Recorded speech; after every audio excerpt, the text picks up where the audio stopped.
দেখতে দেখতে আমার 47টা বছর বয়স হয়ে গেল। চাচা আজও আপনি আমার মায়ের কষ্ট বুঝতে দেননি, আপনি আমাকে আমার আব্বার কষ্টটা বুঝতে দেননি, আমার দাদার কষ্টটাও বুঝতে দেননি। চাচা এতদিন ধরে আমার দায়িত্ব সব আপনি পালন করেছেন। চাচা যান ওরা আমার দুশ্মনী করে আর আপনি আমার সেলটা দিয়ে যান। চাচা ওরা আমার প্রতি শত্রুতা করে আর আপনি আমাকে আশ্রয় দেন। ও চাচা আবু তালেব, আল্লাহ তাআলা আল্লাহ পাক আমায় যে দায়িত্বটা দিয়েছেন, আল্লাহ দেওয়া দায়িত্বটা আমি পালন করি আপনার ভালোবাসার ডানার উপরে নির্ভর করে নয়, দুনিয়ার কোন মানুষের ভালোবাসার ডানার উপরে নির্ভর করে আমার এই কালেমা প্রচার নয়। ও চাচা যান, আমি মুহাম্মাদুর রাসূলুল্লাহ সাল্লাল্লাহু আলাইহি ওয়াসাল্লাম আমি আল্লাহর দ্বীনের প্রচার করি, কালেমার প্রচার করি। আল্লাহ তাআলা আল্লাহ পাকের রহমতের ডানার উপরে নির্ভরশীল হয়ে ও আমার চাচা যান, আজ থেকে যদি আপনিও আমার শত্রু হয়ে যান তাতে আমি নবী আমার কিছু এসে যায় না। আজ থেকে যদি আপনার ডানার তলে আমি জায়গা না পাই তাতে আমার কিছু এসে যায় না, কিন্তু আমি মুহাম্মদুর রাসূলুল্লাহ সাল্লাল্লাহু আলাইহি ওয়াসাল্লাম এক মুহূর্তের জন্যও আমি কালেমার প্রচার করা বন্ধ করব না।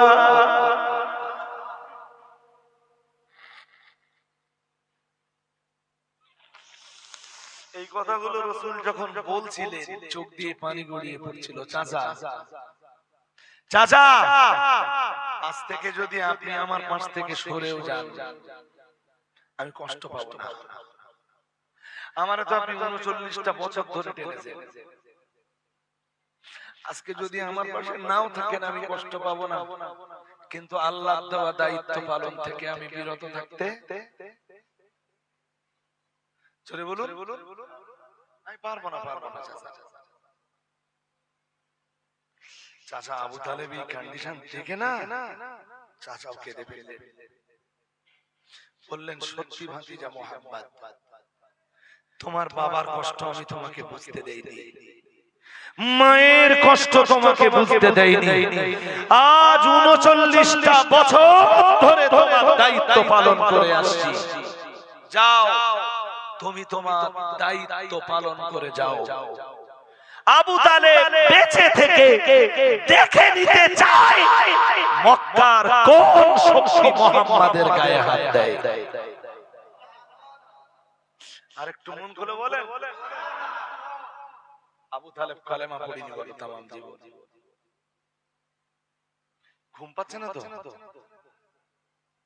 ও ভাই আপনাদের আযানের যা টাইম বাজে সে এমন খানিকটা বাকি আছে। চাচা আবু তালেব বলেছিলেন যাও দায়িত্ব পালন করো, তোমার চাচা বেঁচে থাকতে তোমার পাশ থেকে সরবে না। এই কথাটা রাসূলকে যেন নব উদ্যমের জোয়ারে ভাসিয়ে দিল। আমার চাচা আমার পাশে আছে। সকালবেলা ওরা সবাই এলো, ওরা তো অঙ্ক বসে বসে আছে রাত্রেবেলা, যে হয় আবু তালেব মুহাম্মদ সাল্লাল্লাহু আলাইহি ওয়াসাল্লামকে আমাদের হাতে তুলে দেবে আর নইলে দায়িত্ব নিয়ে নিজে তার ভাতিজার কালেমা প্রচার বন্ধ করাবে। দুটোর একটা আজকে হবে। সকালবেলা যখন ওরা এলো, চাচা আবু তালেব খুব মেজাজের সাথে ওদের সামনে গেলেন। এই যে এই তো ওরা এসে যখন বলছিল আবু তালেব, এই যে আমার দিকে তাকান, ওরা এসে যখন বলছিল আবু তালেব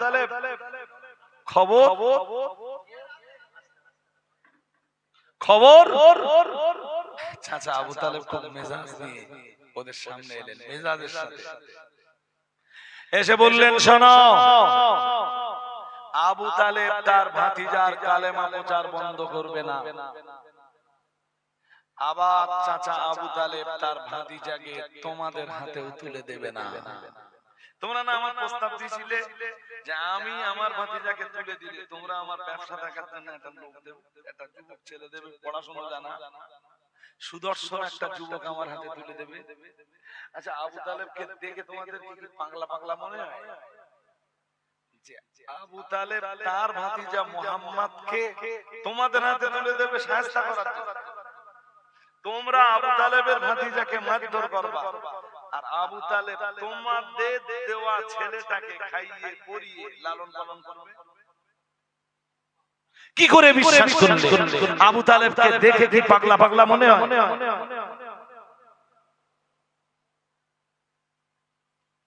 আবু তালেব কালেমা প্রচারও বন্ধ করবে না, আর আবু তালেব তার ভাতিজা মুহাম্মদ সাল্লাল্লাহু আলাইহি ওয়াসাল্লামকে তোমাদের হাতে তুলেও দেবে না।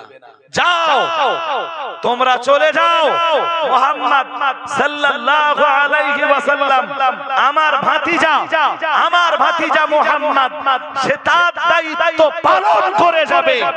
আবু তালেব বেঁচে থেকে দেখে নিতে চায় মক্কার কোন শক্তি মুহাম্মাদের গায়ে হাত দেয়।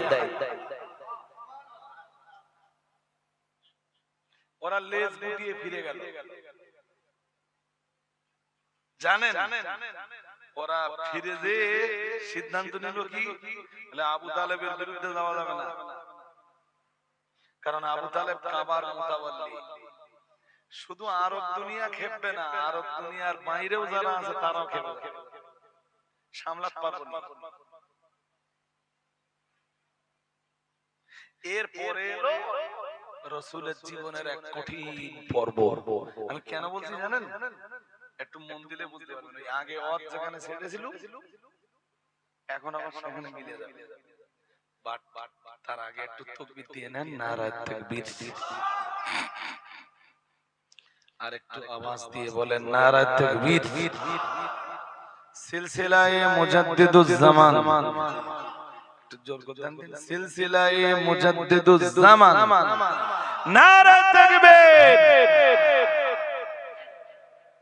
শেষমেশ আবু জাহেলের বুদ্ধিতে রাসূল হয়ে গেলেন বয়কট। রাসূলের ওই বয়কট নামা যে লিখেছিল ওর হাত পড়ে গিয়েছে। শুনছেন এই কথা? কি হাত ওর হাতে প্যারালাইসিস হয়েছিল।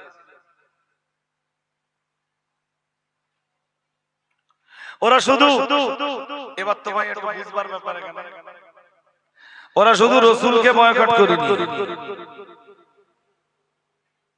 রাসূলকে বয়কট করলো, সাহাবীদেরকে করলো, এক কথায় কালেমা ওয়ালাদেরকে বয়কট করলো, নবী দাদা বংশের লোক যারা তাদেরকেও বয়কট করলো, নবীর পদ দাদা বংশের লোক যারা তাদেরকেও। এরা সবাই কালেমা ওয়ালা না বলো। চাচা আবু তালেব ওদের ডেকেছিলেন, চাচা আবু তালেব ওদের ডেকে বলেছিলেন, শুনো ওরা কি বলেছে? তাহলে কি বলেছে? নবীর দাদা বংশ আর পদদাদা বংশের সবাইকে ডেকে চাচা আবু তালেব বলছিলেন, শুনো ওরা আমার কি প্রস্তাব দিয়েছে? কি? তাহলে ওরা প্রস্তাব দিয়েছে ভাতিজা মুহাম্মদকে ওদের হাতে তুলে দিতে হবে, আর ওরা ওদের একটা ছেলে আমাকে দেবে, সেই ছেলেটা আমার ব্যবসা দেখভাল করবে। মানে আমি ওদের ছেলে লালন পালন করব, আর ওরা আমাদের ভাতিজাকে দিয়ে মারধর করবে। সবাই বলল, ওরা তো সবাই নবীর বংশের লোক, নবীর দাদা বংশের, পদদাদা বংশের লোক, মানে আব্দুল মুত্তালিব গোত্রের লোক, হাশিম বংশের লোক। সবাই বলল, আবু তালেব তুমি কি বলছো? চাচা আবু তালেব বলেন, আমি পরিষ্কার বলে দিয়েছি, আমি আমার ভাতিজা মুহাম্মদ সাল্লাল্লাহু আলাইহি ওয়াসাল্লামকে তোমাদের হাতে তুলে দেব।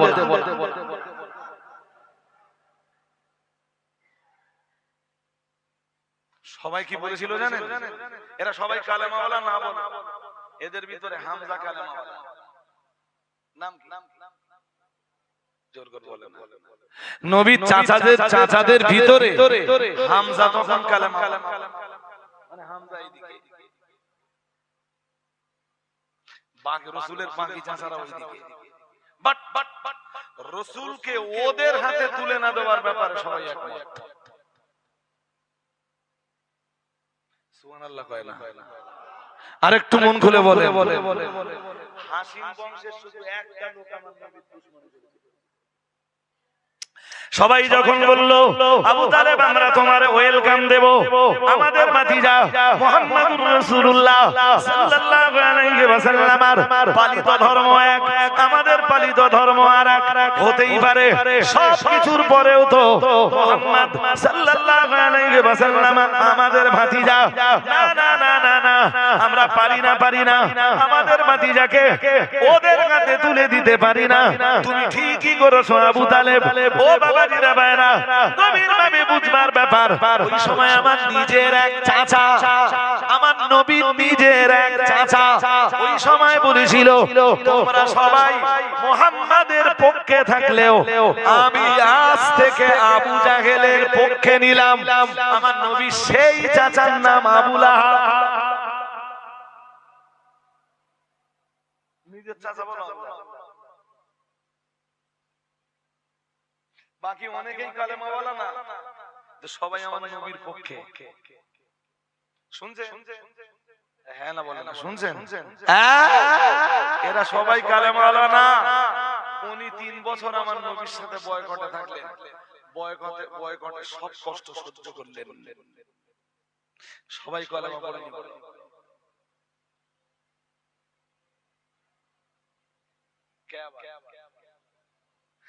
আবার আমার নবীর দাদা চাচা বংশের লোকেরা, নবীর দাদা চাচা বংশের লোকেরা রাসূলুল্লাহ মদিনায় চলে যাবার পর আবু জেহেল মক্কা থেকে সে যে যখন লড়াই করতে যাচ্ছে বদরে, নবীর দাদা পদ্দাদা বংশের লোকেরা কেউ যেতে চায় মুহাম্মদ সাল্লাল্লাহু আলাইহি ওয়াসাল্লাম কেউ না, আমাদের ভাতিজা। কথা ঠিক না বেঠিক?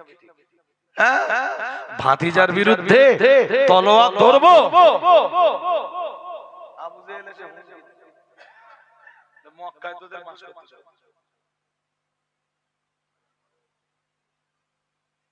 শুনছেন? ওরা আবু জেহেলের হুমকির ভয়ে সবাই যুদ্ধে গেল। তবে সিদ্ধান্ত নিয়ে গিয়েছিল যে আমরা না বদরের মাঠে আমার ভাতিজা মুহাম্মাদের বিরুদ্ধে তলোয়ার তুলব না। সবাই লড়াই করবে, আমরা মজা না।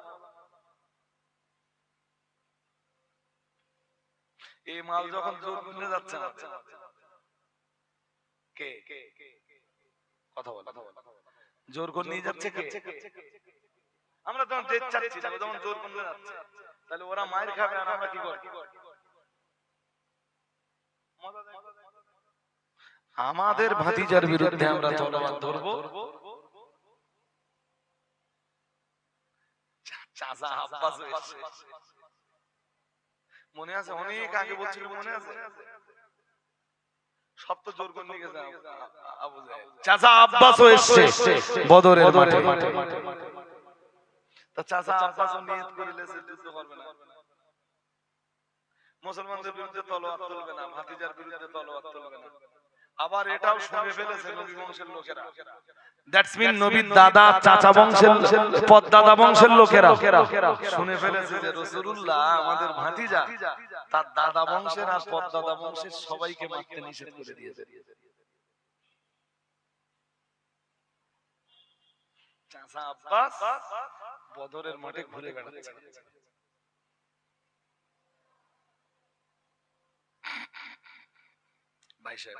আর একটুখানি শুনলে হয়ে যাবে, রক্ত এসে যাবে। হাজিরিনে মজলিস মনে রাখুন, প্রিয় নবী মুহাম্মদুর রাসূলুল্লাহ সাল্লাল্লাহু আলাইহি ওয়াসাল্লামের চাচা আব্বাস অনেক পরে রাসূলের কাছে এসে কালেমা পড়েছেন, ঈমানদার হয়েছেন, কালেমাওয়ালা হয়েছেন, মুত্তাকি মানুষে পরিণত হয়েছেন, পরহেজগার মানুষে পরিণত হয়েছেন। ও বাবাজিরা ভাইরা, চাচা আব্বাস পরবর্তী সময়ে এতটাই আল্লাহ বলা হয়ে গিয়েছিলেন যে আমার নবীর ইন্তেকালের পরে হযরত ওমর রাদিয়াল্লাহু তাআলা আনহু মদিনায় যখন দুর্ভিক্ষ দেখা দিত, মদিনায় দীর্ঘদিন যখন পানি না হতো, মদিনায় যখন খরা দেখা দিত, আমার নবী সাহাবী হযরত ওমর রাদিয়াল্লাহু তাআলা আনহু ওই সময়ে আমার নবীর চাচা আব্বাসের ওসিলা দিয়ে দোয়া চাইলে আল্লাহ পাক আসমান থেকে পানি নাযিল করতেন। আর একটু মন খুলে বলো, হযরত ওমর দোয়া করতেন আর বলতেন, আল্লাহ আপনার নবীর চাচা আব্বাসের ওসিলায় আপনি পানি দেন। দোয়া কবুল হয়ে যেত, আল্লাহ পানি দিতেন। চাচা আব্বাস এত ভালো মানুষ হয়ে গেলেন। কি মনোযোগ আছে না বাইরে মনোযোগ? হ্যাঁ, অন্তত আজানের অর্থটা আসুক ভাই, তাহলে আমিও রিলিজ পাবনি। আমার মর্নিং স্কুল সকালে, মর্নিং স্কুল মানে 8টা। হাজারিন একটুখানি মন লাগালে বুঝতে পারবেন। একটু দরুদ শরীফ পড়ে নেন আপনারা। আল্লাহুম্মা সাল্লি আলা